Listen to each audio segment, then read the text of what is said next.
अस्सलाम वालेकुम, क्या हाल चाल है सबके। आज हम लोग जो है ना टू द पॉइंट बात करेंगे, सिर्फ जो है ना पेयर्स के एनालिसिस करेंगे। गर्मी बहुत ज़्यादा, लाइट नहीं है सुबह से। वीडियो भी जो है ना वो इसी वजह से लेट हो गई है। तो आज ना अगर मैं आप लोगों को बूम थाउजेंड का बताऊँ ना, तो बूम थाउजेंड कल के दिन में जो है ना एक रेंज के अंदर रहा है। ये वाली जो है ना उसने तकरीबन ऑलमोस्ट एक रेंज बनाई है, ठीक है। तो कल उसने जो है ना काफ़ी सारी एंट्रीज जो है ना दी हैं लोगों को, लेकिन मैंने इसको एक भी दफ़ा जो है ना वो ट्राई नहीं किया। अब किसी ने जो है ना वो कोई टीएल बन रही थी, ये मेरे ख्याल से शायद इस टीएल को जो है ना वो यूज़ किया है। और इसके अलावा जो है ये स्ट्रक्चर ब्रेक हुआ उसके ऊपर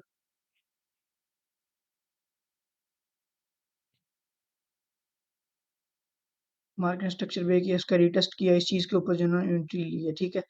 तो अभी ये चीज़ें मैं पिछली स्टोरी आपको सुना सिर्फ इसलिए रहा हूँ कि इसके पीछे ना एक छोटी सी वजह है। वजह ये है कि कल के दिन में हमने भी ट्रेड की है और बाकियों ने भी जो है ना वो ट्रेड की है, ठीक है। अब चूंकि ये पेयर आप लोगों को सबको पता है कि डी वन ऊपर सप्लाई जोन के अंदर है, ठीक है। कल इसकी पहले दिन देखें क्लोजिंग नीचे हुई है, कल के दिन में फिर इसकी क्लोजिंग जो है ना वो नीचे हुई है, ठीक है।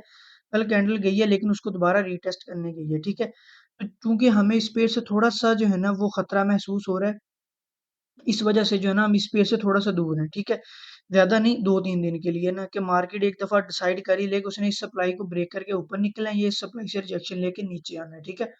तो नीचे ये हमारे पास दो डिमांड जोन हम लोगों ने ड्रा करके रखे हुए हैं। अगर इन दोनों में आके मार्केट किसी पे भी रिजेक्शन दिखाती है, बेशक वो आज दिखा दे बेशक कल दिखाए, तो हम उस चीज से फिर जो है ना वहां से इसको बाय करेंगे, ठीक है।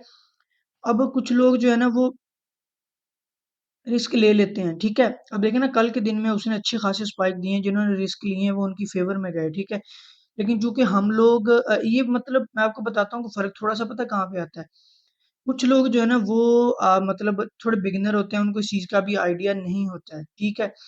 उनके लिए आज का दिन ही जो है ना वो पूरी जो है ना आप कह लेंगे कायनात होता है, या आप मतलब वो कह लेंगे इसी तरह वो ट्रेड कर रहे होते हैं कि आज उनका जो है ना वो आखिरी दिन है, ठीक है। मतलब जो भी कमाना है उन्होंने आज ही कमाना है, ठीक है। कुछ लोग हैं वो ये सोचते हैं कि नहीं भाई पूरी जिंदगी पड़ी है, हमने कौन सा सिर्फ आज ही कमाना है, हमने पूरी जिंदगी कमाना है, ठीक है। तो वो कमाने से ज्यादा अपनी साइकोलॉजी के ऊपर फोकस करते हैं, यानी कि वो किसी भी ऐसी चीज के अंदर पंगा लेने की कोशिश नहीं करते हैं जहां से उनको एक झटका लग सके, ठीक है। वो हर मुमकिन उनकी ये कोशिश होती है कि हम लोग सेफ तरीन रह के जो है ना वो ट्रेड करें। जैसे अभी ये देख रहे हैं बी वन स्पाइक कैसे जो है ना वो मार रहा है धड़ाधड़, ठीक है। तो अभी बात करने का मकसद सिर्फ और सिर्फ ये है कि यहाँ पे जो है ना वो मतलब ये चूंकि मार्केट सप्लाई जोन के ऊपर है, ठीक है। तो यहाँ पे अगर आप लोग एंट्री लेना चाहते हैं ना तो एंट्री बन सकती है, लोग रिस्क भी लेते हैं, ठीक है। लेकिन ऐसी एंट्री जो है ना ये एसएल के साथ होती है, ठीक है। क्योंकि यहाँ पे जरा सी भी मार्केट अगर ब्रेक करके 1-2 पॉइंट नीचे निकल गई ना, तो वो जो चीज है ना वो हमें बहुत ही ज्यादा महंगी पड़ेगी, ठीक है। जो लोग तो मेंटली बहुत स्ट्रांग है, जिनकी साइकोलॉजी स्ट्रांग है, जो वाकई एसएल करवाते हैं, उनके लिए ये चीज जो है ना वो फायदेमंद रहती है, यानी कि उनको इस चीज का फायदा हो जाता है। लेकिन इसके अल्टरनेट जो दूसरे लोग हैं जिनको लगता है कि थोड़ा सा मार्केट नीचे आ जाएगा, नहीं भी अभी यहाँ तो अकाउंट जाएगा, यहाँ ये रिकवर होगा, उनके लिए जो है ना ये चीजें डेडली हो जाती हैं। यहाँ पे मैं दोनों तरह के लोगों को जो है ना वो टारगेट करता हूँ। मैं जब भी कोई एंट्री देता हूँ मैं उन लोगों को हमेशा जेहन में रखता हूँ जो हमेशा अपनी इक्विटी दाव पे लगा देते हैं, ठीक है। जो लोग एसएल करवाते हैं वो तो बड़े अच्छे लोग हैं ना, मतलब उनकी तो जो है ना वो मेंटली आप कह लें कि इतनी जो है ना वो इस चीज को बोलते हैं कि मतलब उनकी साइकोलॉजी इतनी स्ट्रांग है, मतलब मेंटली तौर पे वो इतने स्ट्रांग हैं कि वो जो है ना अगर 10-15-20 पिप का एसएल हो रहा था तो वो एसएल को जो है ना वो करवा लेते हैं, ठीक है। तो जो है ना इसलिए हम लोग क्या करते हैं उसको अल्टरनेट, जो वो लोग जो इक्विटी दाव पे लगा देते हैं, लेकिन उनके लिए भी कल के दिन में एंट्री मिली है, ऐसा नहीं कि एंट्री नहीं मिली है। मैं आप लोगों को अभी कुछ और पेयर्स दिखाता हूँ, ठीक है। वो सेफेस्ट तीन एंट्री जो है ना वो थी, और वही चीज हम लोग जो है ना डेली ढूंढते हैं, यानी कि हमारा पर्पस जो है ना वो डेली अर्निंग नहीं होता, एक अच्छी एंट्री निकालना होता है इन 5 पेयर्स के अंदर से। जो पेयर सबसे ज्यादा हमारी फेवर में होता है ना वो हमारा टारगेट जो है ना पूरा करवा देता है। बाज़ दफ़ा ऐसा होता है कि हम लोग जो एंट्री लेते हैं, ट्रेड लेते हैं, वो मूव थोड़ी-सी छोटी रह जाती है, तो हमें दूसरी एंट्री लेनी पड़ती है। वरना एक ट्रेड जो है ना मैंने देखा कि अच्छी एक ट्रेड डेली आपका टारगेट जो है ना वो उसको पूरा करती है, ठीक है। बी1 का वही फैसला कि बी1 का हम लोग ये देखेंगे कि बी1 क्या इस सप्लाई ज़ोन को ब्रेक करके ऊपर निकलता है? अगर निकलता है तो फिर दोबारा से जब इसका रीटेस्ट होगा तो हम इसके जो है ना वो बाय के हक में आ जाएँगे, ठीक है। लेकिन अगर यहाँ से इसको रिजेक्शन मिल जाती है, जैसे 2 दफ़ा ऑलरेडी मिल गई है, अभी भी मिल सकती है, अगर अभी भी मिलती है तो फिर हम लोग इस डिमांड ज़ोन से जो है ना इसका वेट करेंगे, ठीक है। ये बी1 के जो है ना एनालिसिस है। स्पाइक B1 दे रहा है, ठीक है? तो स्पाइक देने की मैं एक एक और वजह आप लोगों को बता देता हूँ। देखें, वजह पता क्या है? ये चीज़ अगर मैं इस तरह इसको ड्रा करूँ ना, तो ये क्या है आपके पास? ये बेसिकली आप लोगों के पास एक रेंज बन गई है, ठीक है? और रेंज के अंदर मैं आप लोगों को हमेशा एक चीज़ बताता हूँ यार, यहाँ सेलर्स और बायर्स का प्रेशर जो है ना वो इक्वल होता है, ठीक है? अगर मार्केट एक लंबी मूव नीचे देती है ना, तो अगली ऊपर को भी उतनी ही जो है ना वॉल्यूम के साथ और उतनी स्पीडली मूव ऊपर को भी देती है। क्योंकि यहाँ पे सेलर्स और बायर का प्रेशर इक्वल है। आप लोग कैंडल जो है ना उनके कलर देख लें, ग्रीन के कैंडल्स गिन लें और जो है ना वो रेड गिन लें, ऑलमोस्ट जो है ना आपको कैंडल सेम मिलेंगी, ठीक है? वॉल्यूम का हमें पता हमेशा कैंडल से ही चलता है। ये कैंडल जो है ना ये सेल की क्लोज हुई है, इसका मतलब है कि यहाँ पे सेलर्स थे, अगली सेलर्स, अगली सेलर्स, अगली सेलर, फिर ये दो बाइक लगी, इसका मतलब अब बायर्स भी हैं। अब इस जगह से फिर से जो है ना बायर्स ने काफी लंबी जो है ना वो मूव मारी है। ये एक माइनर सपोर्ट भी थी आपके पास, ठीक है? तो ये चीज़ आप लोगों ने हमेशा ज़हन के अंदर रखनी होती है कि जब भी रेंज होती है तो उसके अंदर स्पाइक जो है ना वो लगते ही लगते हैं, ठीक है? लेकिन रेंज के अंदर हमेशा एसएल के साथ ट्रेड किया जाता है, नीचे से बाय, ऊपर से सेल, ठीक है? और मिड से इसको हाथ नहीं लगाया जाता। और नीचे जब भी आप ट्रेड लगाते हैं रेंज के अंदर, तो चूंकि रेंज के बाद सेल का सेटअप भी स्टार्ट होना होता है और बाय का सेटअप भी स्टार्ट होना होता है। ये रेंज एक मिड पॉइंट है, तो इसलिए हमेशा रेंज के अंदर जो है ना मूव अच्छी मिलती है, लेकिन आपने एसएल के साथ ट्रेड करना होता है। अब हम लोग आ जाते हैं नीचे प्राइस ऑप्शन के ऊपर। राइट ओजन के ऊपर कल ही हम लोग बात कर रहे थे, जब ये टीएल ब्रेक हो गई थी तो हम लोग जा रहे थे, ठीक है? अब इसका इस चीज से मैंने मना किया था। ये आपके पास सारा जो है ना वो सेलिंग एरिया था, ठीक है? कल के दिन के अंदर बहुत ही जबरदस्त एंट्री जो है ना, स्नाइपर एंट्री जिसको बोलते हैं, वो दी है, ठीक है? अगर मैं इस पहले जोन की बात करूँ ना, तो ये आपका 94 से लेके ऑलमोस्ट जो है ना ये बन रहा था 96, यानी कि कोई 5-6 पिप का जो है ना, मैक्सिमम 10 पिप का जो है ना जोन ये बन रहा था, ठीक है? कल मार्केट ने यहाँ से लेके यहाँ तक 100 पिप्स की जो है ना वो मूव दिया। अगर मैं आपको बता रहा था ना, बी वन बी वन ने एंट्री दी है, लेकिन हमारे पास उससे ज्यादा अच्छी जबरदस्त एंट्री थी, वो C1 वाली थी, ठीक है? तो C1 ने जो है ना जबरदस्त एंट्री दी। अच्छा, मार्केट नीचे आई है, फिर ये हमारे पास एक जो है ना वो क्या थी, मैं आप लोगों को दिखाता हूँ। ये देखिए, जब मार्केट ऊपर जा रही थी ना, तब इसके पास इतना पावर नहीं था कि इसको रोक पाए, लेकिन जब मार्केट अब इसको ब्रेक करके नीचे आ गई ना, अब इसके अंदर पावर है इसको नीचे धकेलने की, ठीक है? यानी कि यहाँ पे सेलर्स हैं, लेकिन इतने ज्यादा नहीं थे कि इतनी बड़ी मूव को रोक पाते। उसको रोकने के लिए ये वाला एरिया, ये रेंज बनी थी। जब रेंज होती है तो वहां पे बायर्स और सेलर्स काफी ज्यादा होते हैं, ठीक है? तो जब मार्केट आ रही थी ना, तब इसके पास इतनी स्ट्रेंथ नहीं थी कि इसको रोक पाए, लेकिन जब अब मार्केट नीचे आ गई है, फिर इसने जो है ना इसको रोका। ये वाला देखा, और नीचे आई है 56 में आके मार्केट, यहाँ पे थोड़ी देर के लिए स्टॉप की और फिर यहाँ से नीचे गिर गई है, ठीक है? तो ये एंट्री जो है ना, दूसरी एंट्री ये थी, पहली एंट्री ये थी, दूसरी एंट्री ये थी, ठीक है? दोनों सेफ 3 एंट्रियां हमें जो है ना वो कल के दिन में मिली हैं, जब मार्केट यहाँ से क्रैश करके नीचे आ गया, ठीक है? अब आप लोग इसका कंपैरिजन कर लें बी वन के साथ, वो एंट्री सेफ थी या ये एंट्री सेफ थी? मूव आप लोगों को ऑलमोस्ट जो है ना वो सेम मिली है, ठीक है? अब आप लोगों ने सिंपली करना पता क्या है? ये सबसे पहले तो एक टीएल जो है ना ये लगा देना है, ठीक है? जब तक मार्केट इस टीएल से जो है ना वो नीचे है ना, तो मार्केट सेल है, जैसे इसको ब्रेक करेगी तो मार्केट ऊपर निकल जाएगी, ठीक है? ऊपर निकलने की दो वजह हो सकती है, एक मार्केट इसी जोन को दोबारा रीटेस्ट करे, और दूसरा जो है ना ये ऊपर वाला हमारा स्ट्रॉन्ग जो है ना वो अभी 4 के अंदर ही पता चलेगा। थोड़ा सा नीचे करते हैं, ये वाली हमारे पास एक और स्पोर्ट पड़ी है, ठीक है? ये सारा स्पोर्ट, ये सारा सेलिंग एरिया है, ठीक है? ये दो चीजें हैं इसके अंदर। अगर इस टीएल से मार्केट नीचे रहती है, तो सेल की एंट्रियां ये हमें देगा, जिस एज सेम उसी तरह जैसे बी वन अभी रेंज में है और स्पाइक दे रहा है ना, ये भी आज के दिन में ऐसे ही करेगा। अगर इस टीएल से नीचे रहता है, अगर इसको ब्रेक करता है, तो फिर हम इसका वापस वेट करेंगे यहाँ तक आने में, ऊपर 90 जो है ना जो है ना ये मतलब ये एरिया भी अभी आप लोग टेस्ट कर सकते हैं। क्यों? क्योंकि अब देखें, ये एक रेंज है। अब इस रेंज का अगर मैं हाई और लो पॉइंट ड्रा करूँ ना, तो वो कुछ इस तरह बनेगा। सेलेक्ट हो जा, ये जो है ना कुछ इस तरह जो है ना आपका पॉइंट बन रहा है, ठीक है? ये नया फ्रेश जो है ना वो जो है ना रेंज बनी। अच्छा, अब इसके अंदर कौन कौन से पॉइंट जो है ना आपको मिलेंगे? एक पॉइंट ये मिलेगा 923, एक पॉइंट जो है ना 956 मिलेगा। लेकिन इन दोनों, चूंकि ये दोनों पॉइंट आपके मिड के अंदर है रेंज के, ठीक है? बनता तो वैसे यहाँ से सेल करना है, लेकिन चूंकि ये मिड के अंदर है, ठीक है, वॉल्यूम अच्छा है, इसके ऊपर भी वॉल्यूम अच्छा है, इन दोनों पॉइंट्स के ऊपर एंट्री ली जाएगी किसके साथ? एसएल के साथ।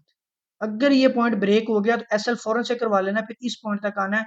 ये नहीं है कि पहले इसका वेट करो, फिर इसका वेट करो, फिर ऊपर वाली कैंडल का वेट करो, फिर इसका वेट करो, फिर यहाँ पे आकर पता चले मार्केट तो वहीं पे आ गई है। ठीक है, तो जो पॉइंट एक दफा मार्क करके आपने जेन में आपने एंट्री बना ली है ना, उसका एसएल फिर करवाना है। अगर ये ब्रेक होता है फिर इस पॉइंट को टेस्ट करेंगे, इसका भी एसएल होता है तो फिर ये वाला पॉइंट। ठीक है, तो ये आज C1 की जो है ना हमारे पास मूव रहेगी। अब ये खतरनाक तीन पेयर आ गया। अगर मैं बूम थाउजेंड की बात करूं तो ये देखें जरा,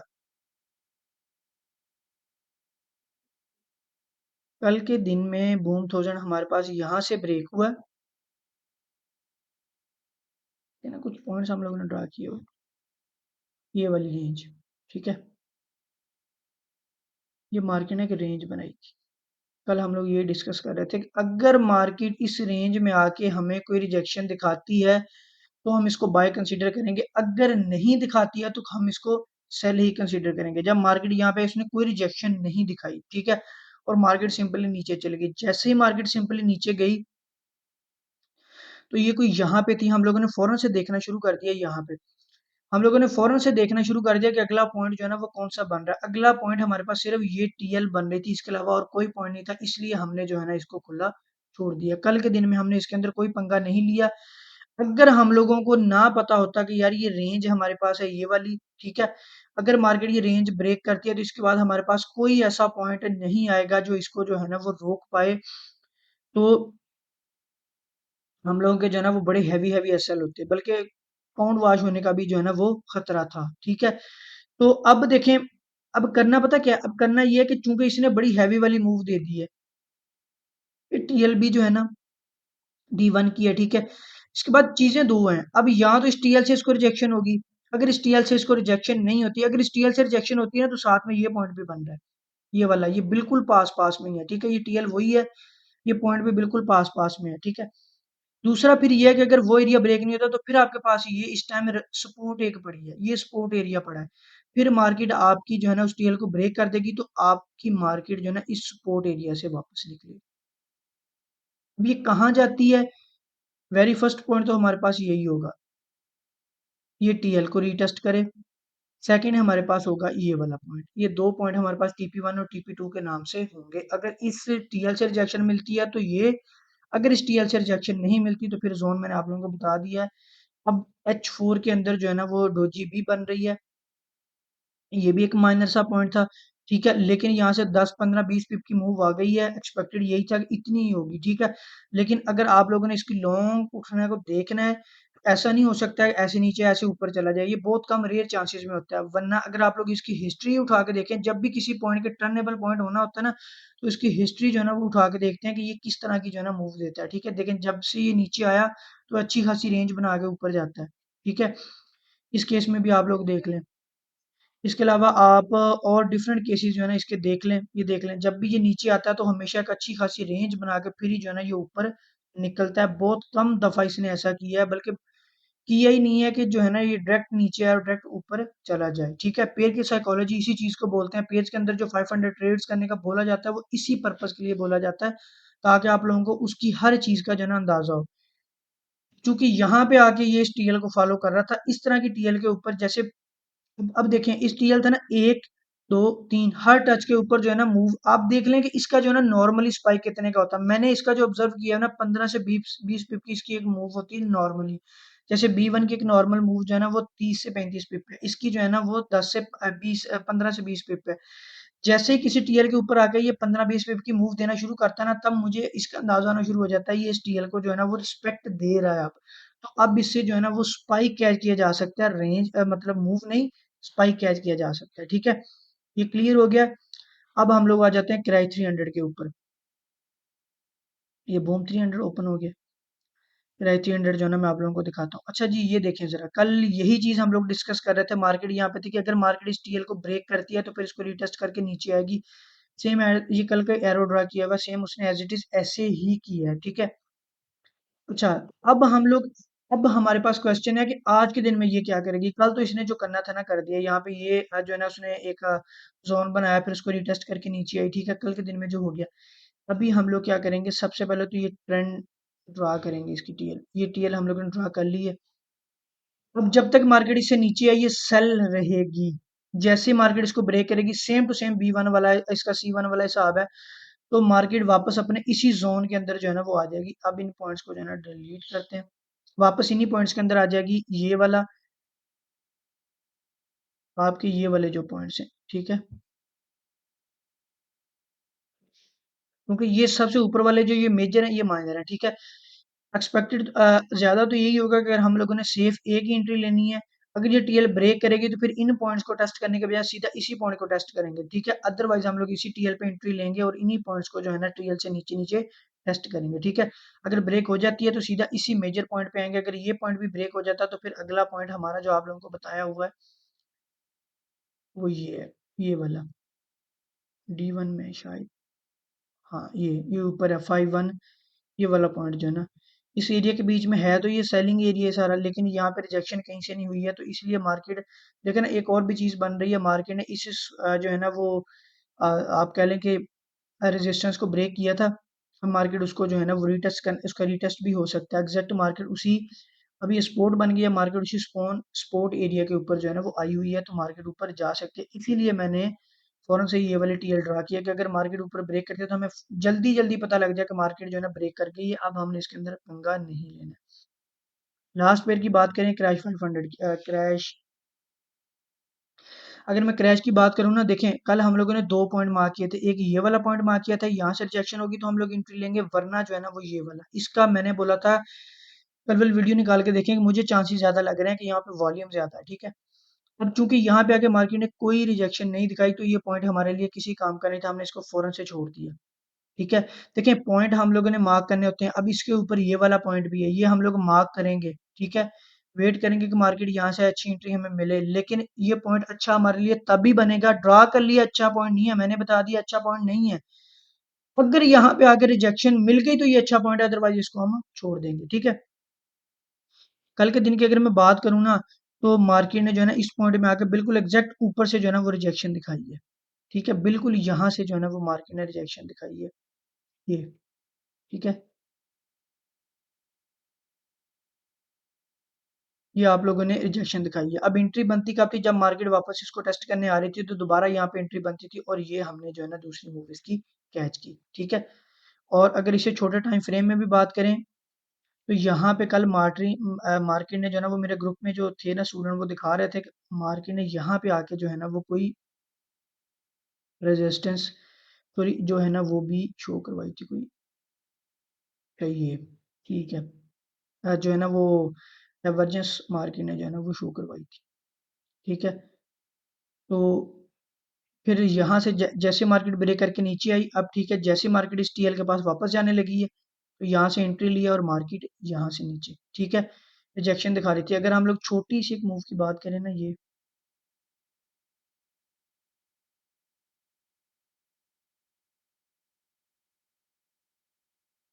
ये चीज़ें जब मैं आप लोगों को बताऊंगा ना, वो दूसरा कोर्स बिगिनर्स वाला, उसमें मैं आप लोगों को ये छोटे छोटे पॉइंट्स क्लियर करूंगा कि इन पॉइंट्स का जो है ना वो फायदा क्या होता है, ठीक है।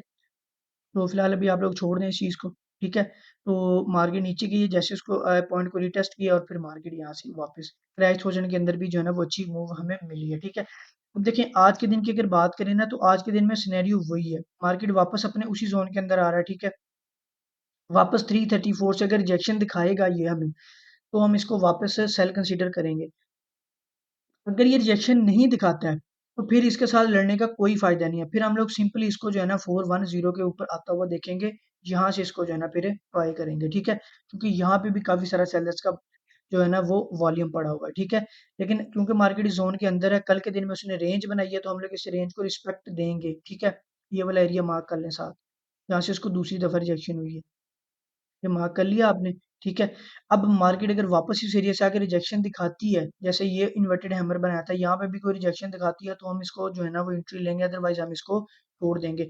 अगर आप लोग एंट्री लेते हैं रिजेक्शन के बावजूद, ठीक है, मार्केट जो है ना वो रिजेक्शन देती है, आप लोग एंट्री ले लेते हैं, लेकिन मार्केट वापस जाने लगती है, तो इससे ऊपर फौरन से एसएल करवा देना, ज्यादा होल्ड नहीं करना है, क्योंकि ऊपर वाला पॉइंट जो है ना वो बड़ा स्ट्रॉन्ग है, इसको ऊपर खींच सकता है, ठीक है।